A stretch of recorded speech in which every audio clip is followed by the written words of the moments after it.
every AI agent within an LLM is a glorified salesperson, right? So if someone were to buy a boat, right, they would say, I'm looking to buy a boat. And then AI tools would ask them all kinds of qualifying questions. Welcome to Contrary to Popular Opinion, a podcast hosted by Vujade Digital. In each episode, we bring you provocative topics and novel perspectives around leadership, business, and marketing that defy the norms because exponential growth demands unconventional thinking and visionary action. So open your mind and let's get into this week's episode. Hey everyone, Kelly McGuire with Vujade Digital. Excited to get into today's topic and talk to today's guest. Hey everybody, it's Todd. Welcome back. This is episode 2 of a 3-part series with Tanner Zoromski, our resident organic marketing, all things expert. Tanner, welcome back. We'll let you introduce yourself again and just say hello to everybody, but we're going to talk about the difference between the last show, which was we all agreed that, okay, SEO isn't dead. And agentic engine optimization or answer engine optimization or all these weird acronyms that are out there is still pressing us for answers. And so today we'll talk about what has actually changed. But welcome, Tanner. How are you? Great to be here, Todd. Thanks for the time today. I'm doing excellent. Yeah, excited to kind of dig into it and chat about the future of search. Yep. Got to meet Tanner in person last week for the first time since he started here just a short time ago. And he is taller than he looks. No, thank you. Yeah, it was great to go down to San Diego. I'll have to go out and try to catch a wave sometime next visit. Be careful what you ask for. Yeah. One will turn into 100 and then you'll be, That wouldn't be the worst thing in the world. Yeah. All right. So like I said, last time we talked about, hey, what is SEO dead? Is it completely turned into this AI thing? And your answers were, no, it's not dead. It's evolved. And there's still disciplines and tactics and skills that are driving traditional SEO that are not dead, still must be happening today. And then there's an evolution of when somebody searches today, they're not just looking for links on Google to click on and then go find information. They're actually using LLMs like ChatGPT or Perplexity or Gemini or Claude, and they're actually getting answers. That's what I see as the biggest change. But for you, why don't you kick us off and just tell us what's changed in the search landscape, and what do you think is maybe the most critical change, but what's changed in the world so far? Yeah, absolutely. It's a great place to start. I think we have to unpack the mechanics of how has the SERP developed most urgently in the last 5 or 6 years. So what we're seeing are increased SERP features, right? So Google wants to keep people on Google in order to continue monetizing that traffic. We've touched on this before in the past. So what they've done is try to create the most useful platform possible in order to retrieve information about any query that you plug into the search engine, basically, right?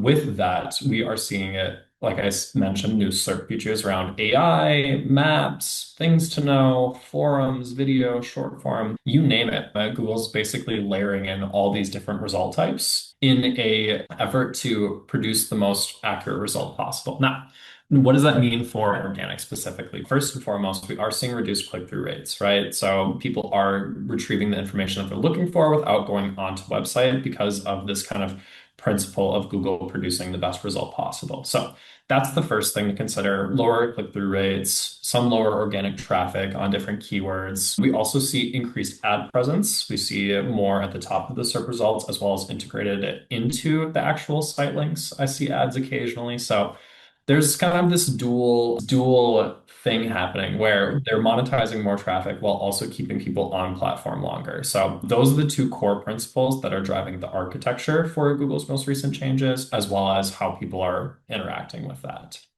So let's talk a little bit about there's this word that's being used now called zero-click searches, and you've got these AI overviews. So forever, Google makes money off of our teams bidding on keywords that are used in a search, and an ad appears and somebody clicks on it. And now you do a search and you get an AI overview, which very well may not yield that person clicking on anything. And so then you have this idea of a zero-click search. So can you talk a little bit about this AI overview that Google's pushing out now? Quite frankly, I'd love to know what's your theory on how they're dealing with the monetization of potential lost clicks by pushing out AI interviews, and what sort of the end game you think is around the idea of this AI overview piece? Is that eventually going to lead people to a paid thing? Is it going to eventually contain advertising, paid advertising in the AI overview? Like, talk about AI overviews and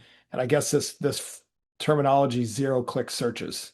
I think you're right on there. As far as will there be ads eventually in AI overviews? Yeah, we're already seeing them actually, right? So Google has this conundrum on it. How do we continue to sidestep traditional organic results that have now presented themselves within AI overviews and make sure that we're including ads? So just to define things, AI overviews are the results at the top of the search experience where people are able to get a summary of the query that they inputted.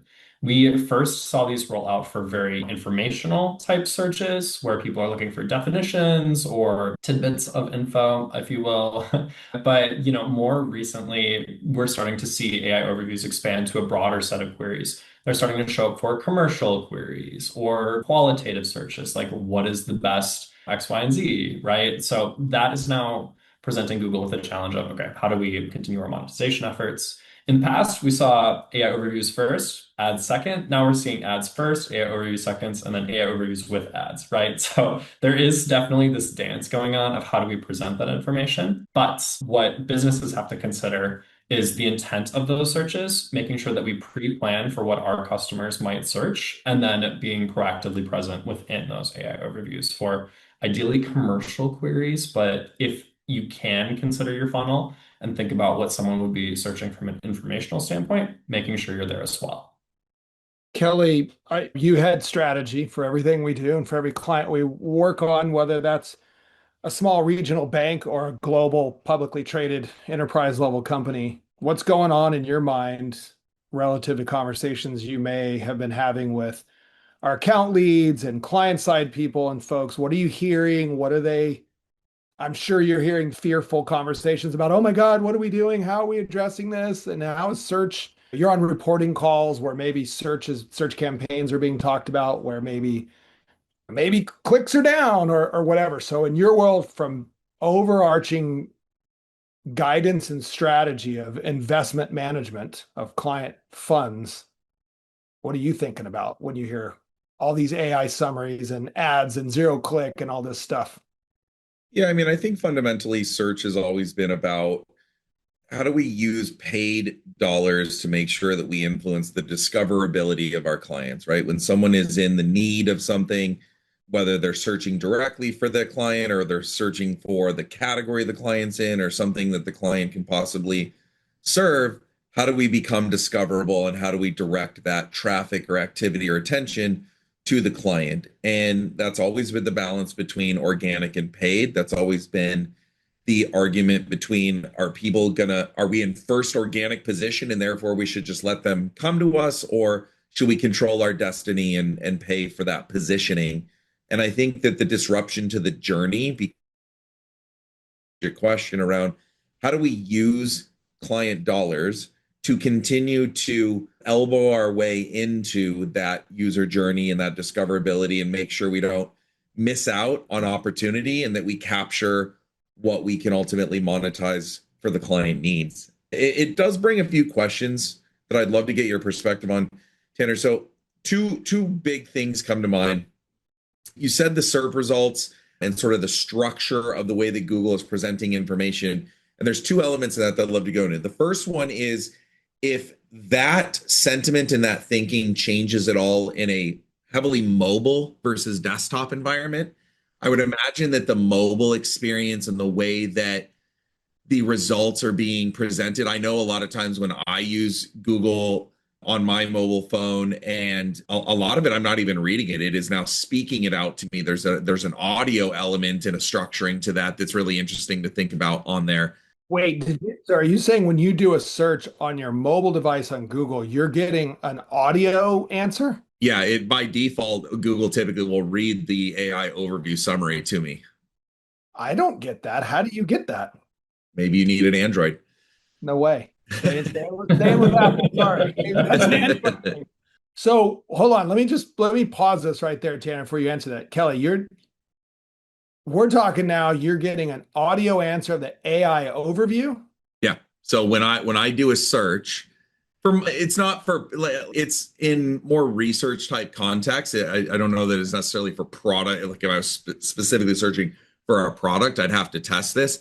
But for the most part, if my search result comes with an AI summary, my phone will by default read me that summary on my phone. That's some new tech. I haven't seen that one yet. But I think breaking down the mobile desktop data point is super interesting, right? Of course, we know that the majority of searches now happen on mobile. I will kind of get back to the whole what are people searching on mobile? And I think this is kind of what underpins the broader AI question, right? So zero-click SEO is something you brought up, Todd, earlier, and thinking about, okay, less people are clicking on organic results, we're seeing traffic go down. That doesn't inherently mean that the monetization of that traffic is going to suffer. I think that there are so many searches that are for queries that are maybe not commercial, right? People are not going to click through onto the website. And I know that there's a lot of information flying around about zero-click SEO or these AI overviews. But for me, fundamentally, it's about, are we getting the right traffic? Was that person going to convert when they landed on our website anyway, that they're not being presented an AI overview with, right? So if we think about e-commerce, right, or someone who is selling a large number of SKUs on a significant site, making sure that you approach your commercial keywords in a different way than you do your informational with AI overviews is going to be how you break it out. So I would encourage people to try to monitor results, track what comes up, track if AI overviews are present on those different ones, and then consider the keyword results that you want to appear, right? So there are a lot of different ways to go about it. So that leads perfectly into my second question. And when we were in person, I had a sort of a tongue-in-cheek moment with you where I was joking about how do we make sure that when anyone searches what's the best digital advertising agency, that Bougie Day Digital comes up first. And we were joking about that. And there was an interesting sort of response to that in that a lot of the results and the way that they're structured are personalized. They are not universal as though the SEO linking would traditionally be, but it is based on what Tanner's going to see is potentially different than what Todd's going to see, is different than what Kelly's going to see. And how is that personalization of the results and the ranking and the answers that are coming in? How does that factor into the AEO and SEO elements when you're not having more of a universal control so much anymore? That's a fantastic question, Kelly. I'm glad you brought it up. I would like to think about two things here, Google search and then AI search, right? So starting off with Google search, geo, date, time, all sorts of elements are becoming more important as Google does get more data on each one of us. It's going to know what we're looking for and how our intent is going to be different than somebody in a different city or of a different age or with a previous search history that's different, right?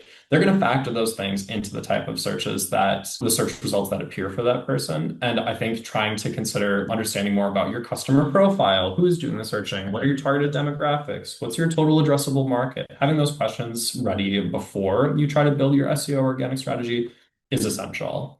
Thinking about AI searches, right?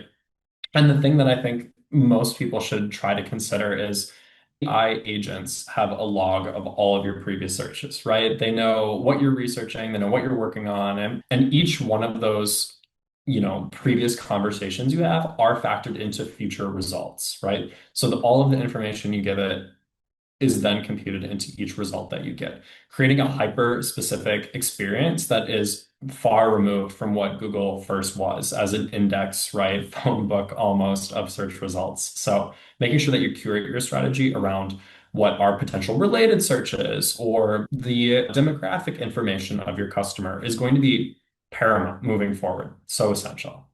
Does that exponentially increase the amount of effort and permutations and content that you need to be producing in order to have the right influence over there? Does that mean that you can no longer have one blog post that universally helps your ranking, but you might need 5 permutations of that blog post, one that is more tailored to a wealthier demographic or a certain gender or a certain region or anything like that? Do you factor that in, and does that exponentially kind of make the job harder? Yeah, it certainly adds more factors to it, but I think it makes it easier in some ways. The quality of traffic is going to be what reigns supreme in the future, right?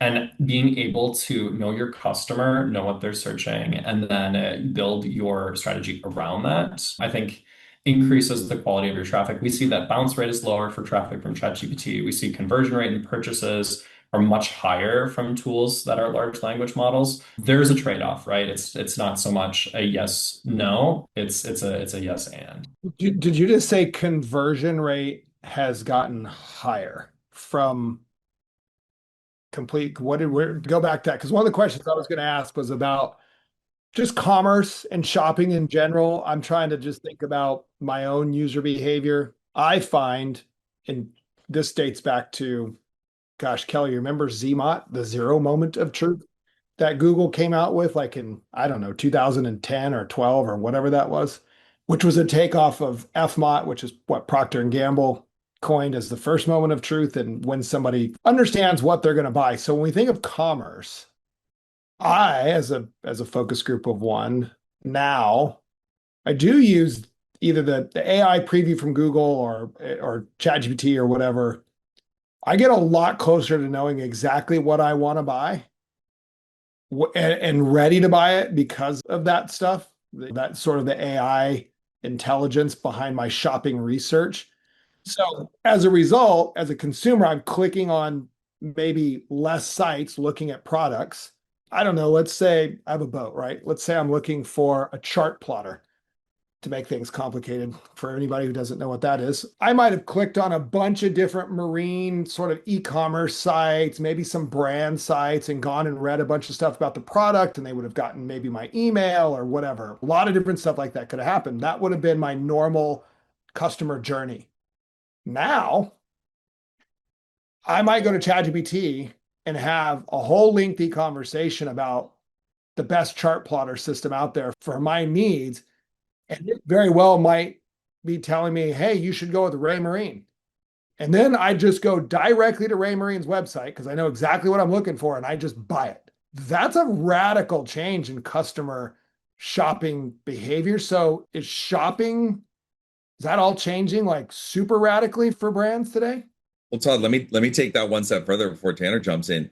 They are pushing it further. There is now universal commerce protocol where if the AI agent surfaces that and suggests that you should buy that, you don't even have to leave to go to Ray Marine to buy it. You can buy it directly in the agent and complete the transaction. And there's a whole authored protocol that Google and Shopify put out that allows you to complete the purchase end to end directly in the agent without even having to go to the manufacturer's website. I'm not ready. Personally, I'm not ready for that because I like to buy direct because then I think about like warranty or return or what if there's a problem. I want to have the email directly from the right brand. But I don't think you reflect the norm. I think that these are behavioral changes that are being ingrained, especially in the younger generations. You see it with TikTok Shop. You see it with all of these engagement protocols where people are moving faster with less steps and more engagement in the native environments rather than the navigation and the consideration and the length of purchase. Obviously, your size of purchase is going to matter with that, but everything is meant to streamline, shorten, and quicken. And as these agents get better and better about understanding you and that your trust level that it knows what you want as good or better than you do, I think the ability to just transact and move faster is going to become more and more and more. So Tanner, I'd love to know your thoughts on this because Kelly, what you're talking about and what I personally am not ready for yet is, for example, now it's easy to just use Apple Pay online and it's connected to my Apple ID and my Apple account. And so I have some confidence that there's some level of security there. I'm not ready to give ChatGPT or Claude my credit card information yet and let it make purchases for me. But if that's happening, and even if it's in a very nascent, small sort of percentage of overall global customer behavior now, we all know that in 10 years from now, that might become the new Amazon way of shopping. Tanner, like, how are businesses supposed to be thinking about selling commerce online if they're potentially losing more control over their domain and the way people buy their products because of these AI sort of features? What would you tell What would you tell a brand today that maybe sells on their own .com, sells in a bunch of different e-commerce environments? Like, what are they supposed to be thinking about this? Yeah, the first thing is all brands should check out integration and make sure that you are eligible to appear in ChatGPT results. What if you're not on Shopify? What if you're on WooCommerce or something else? That's an excellent point. They're gonna have to figure out make that their schema is correct or other type of commercialization databases on their website are all set up. Google Merchant Center is another great place where you can have a lot of that info, right? So that's the first thing you got to do. You got to make sure that you're eligible for those types of results. Secondly, you need to consider your customer's funnel and what they're going through because every AI agent within an LLM is a glorified salesperson, right? So if someone were to buy a boat, right, they would say, I'm looking to buy a boat. And then AI tools would ask them all kinds of qualifying questions about what type of boat, inboard or outboard, jet boat, right? And slowly you're going to move through the funnel within the agent until you are such a qualified purchaser, you are just going to go to a website or go wherever to then make that exchange. That's what I did. That's exactly what I did. Yeah, exactly. Yeah. And it's so seamless. And I do believe that is the future of shopping online is working with independent agents that can help you find what you need. Conversely, there are going to be buying agents someday, right? That can go out into different digital ecosystems and shop and try to find the best deals for you. And at the end of the day, come back to you with a report on, hey, here are the best vendor opportunities. Here are the ones with discounts. That's not tomorrow, but in a couple of years, the coin will flip and be the other way around. So are we okay? This is I hate how the world works sometimes. So aren't we getting back into the same kind of BS environment that we were in 10 or 15 years ago? Kelly, you asked something I think on the last episode about gray hat. Like, is there a gray hat version of AI SEO optimization? So if what you're saying, Tanner, so the last 10 or 15 years, the gray hat hacking tactics got really good at being able to control a lot of what a user might see when they do a keyword search and try to influence ultimately where they end up clicking and buying. And there were certainly white hat ways of doing that, and there became black and gray hat ways of hacking customer behavior, sort of information showing up on Google, and then Google obviously tries to crack down on that. The one thing again, I'm going to use myself as an audience of one, that I've liked or I feel like is happening with a ChatGPT or a Gemini or a Claude is I feel like I'm having more of an unbiased, unmonetized conversation about what might be the right product for my need. And I don't feel like it's been infiltrated yet today by paid advertisers trying to hack their way into making sure that the LLM cites their brand as the best brand. Are we likely headed for the exact same thing that we had in SEO, which is people are going to figure out how to game the LLMs and make sure that their brand is the brand that's getting recommended when feels like the LLMs were supposed to be a much more unbiased source of information? Are we going back to that? Yeah, I think you're onto something. I think that what comes next will definitely rhyme with what's happened previously. I think that there could definitely be some gray hat tactics depending on what the sources of information are from that inform LLMs, right? So most recently we've watched Google go from indexing a lot of Reddit content to train its LLM to more YouTube content, right? So that simple shift increased the visibility of its own video platform as opposed to an organic social platform, right? That's just one example, but I do think it's going to be harder to game the system, if you will, than in the past. I think that what businesses should honestly focus on are having a really solid technical foundation in place to make your site as readable as possible. But business owners are going to be encouraged to ask what is the unique selling proposition of their products, right? We just can't have individual products that exist without any other context. You have to make a case and you have to set up the reason why you are selling your product to particular searches in a more intentional way than in the past. I think for me, it brings up a parallel but a different conundrum where I think about whether or not it creates a really top-heavy system where it's really hard for someone who can't compete with the tonnage and the sort of universal presence that they simply just get left out of the conversation, where your mom and pop or your niche or your sort of bespoke offerings, the system just is blind to them. And it just sort of becomes an echo chamber of when you ask for a boat part, it's going to go to the top 3 manufacturers of boat parts because they're what's out there. And the mom and pop who might have that nice little thing that could be in there, it's just blind to it. And the more we give. And I don't want that. I want a much more unbiased, almost like Tanner said, like a consultant to consult and advise me on, hey, if you're into radar and chart plotting, like for your boat, for your needs, here, I'm fine if it says here's the top 3, but I want it to tell me it's the top 3 based on a careful curation of evidence and information. I don't want those results to be influenced by who's paying to influence them. Yeah, and that's what I'm saying is it becomes interesting is,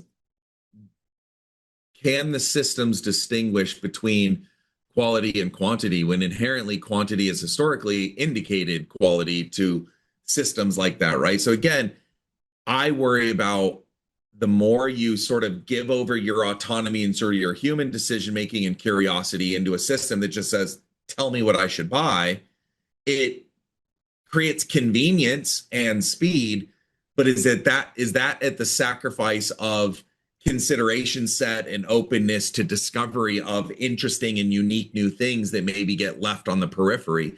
And that's where I had to go. And do you trade off? Is that convenience and speed and efficiency worth the trade-off of, yeah, maybe I miss out on 10% of the unique fringe stuff that I might have discovered, but the 90% I'm going after is so much faster and easier that it's totally worth it. These are all personal experiences and engagements, but I find it to be a really unique challenge between how do you follow the signal, but discern whether or not it's signal by tonnage and weight or signal by quality and uniqueness or specificity. There's so many different tentacles to the considerations.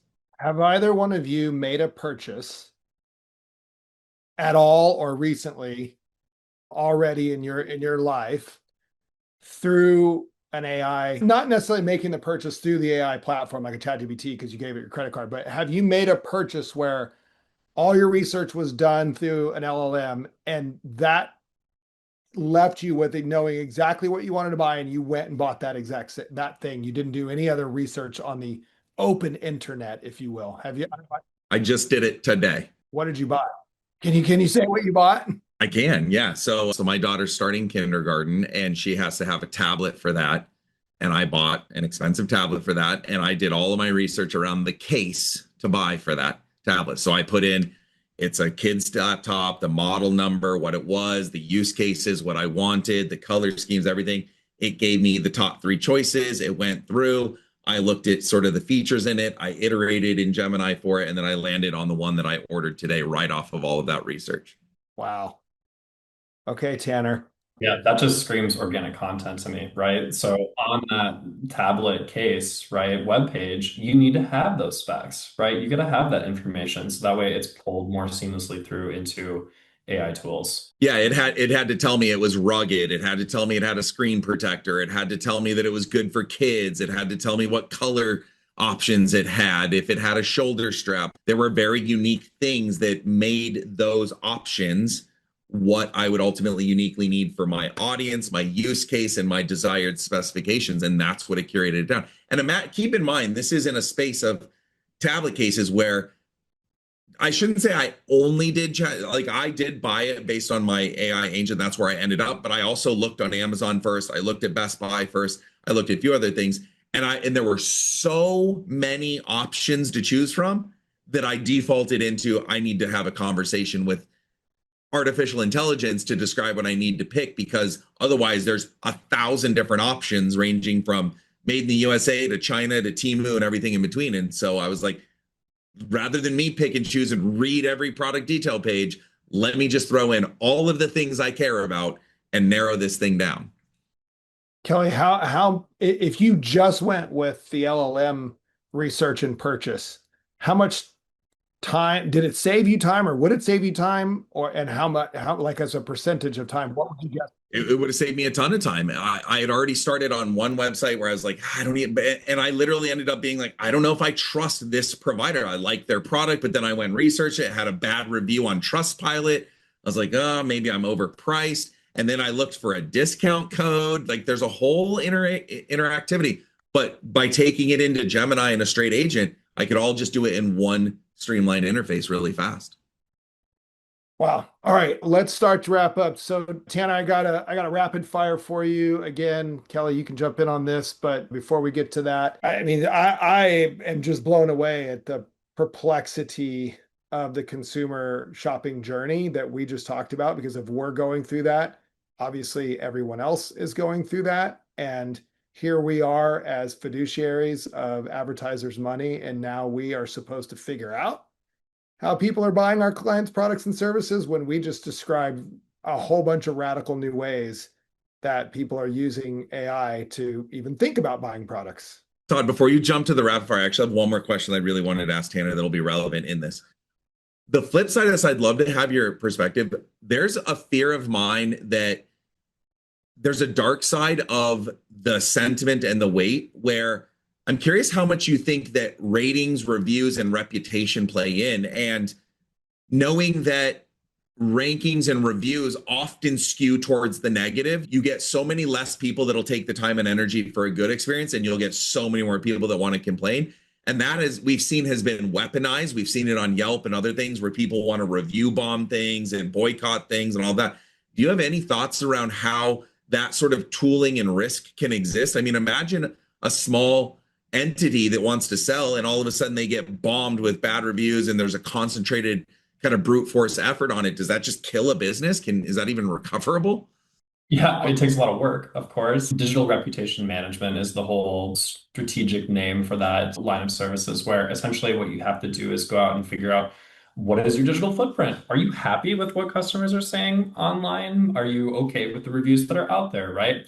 And whether it is trying to encourage people who've had a positive experience to leave reviews and come back and outweigh those negative reviews, or minimize those negative reviews or respond to them. The other place that we really have to look at and is seeing more search traffic is Reddit, right? So did you have a good experience with this company or a product? We see entire forums built discussing those lines of services, a lot of which. And historically, Reddit is not a place you want to engage. There's no winning in that world. Little toxic. Yeah. Yeah. But if you're a brand with a specific service, you should keep an eye on places online where people are discussing those products or services. And if you are interested, digging into and doing some community management yourself will help you influence those results that are being pulled through. I mean, I guess on the positive, that means that there's maybe a certain level of accountability. I mean, obviously, if it goes to the level of weaponization, that can be a problem. But it is nice on the consumer side that you can't just ignore it or get it buried. Like there might be consequences to bad customer service or experiences or engagements, but there's always a spectrum of that. It's interesting to think about. Yeah, I mean, the bar is being raised for all businesses, and it's kind of about, do you show up to meet the moment, right? And making sure you build your strategy for that is really what's required today. Oh boy, if I was a CEO of a product company today, I think my brain would be mush trying to figure all this out. But good thing there's smart people like you, Tanner, out there to help brands figure this stuff out. All right, so today we were recapping and talking about what's changed. So Tanner, if you could just think of one thing that you would tell a CEO relative to our conversation today about what's changed, what would be one thing you would say, hey, here's what's changed and here's what you need to know? If you've neglected your organic presence in the past, there's still time. The best time to start doing SEO was 10 years ago, but the second best time is today. So I'd say get on it, because it is a channel that compounds, it exponentially grows, and it is going to have an outsized impact, especially as customers like Kelly and Todd are searching for things and looking for unbiased results in AI tools. Got it. All right. Well, I'm going to push off the rapid fire stuff because I don't think it's as good as I wanted it to be. So I'm just not even going to go through it, because we also talked about a bunch of good stuff and went off on a pretty good tangent there. So about commerce and shopping, which I do think is, man, it's hard to wrap your head around it. And again, if I'm a focus group of one and you're a focus group of one, Kelly, and we both just talked about actually making purchases of products relative to our conversational engagement with an AI LLM, wow, If you're a brand out there selling product and you're not thinking about what Tanner just said, good luck. Todd, you need to go look at the settings on your phone. I'm leveling up with my AI because I'm talking and conversationally back and forth. It's a game changer. You should do it across the board. I'm surprised you're not delving into that more. I know that there's the ability to just use like voice to it, but I haven't had it give me answers back yet in voice. So yeah, I need to get a little bit more advanced with that.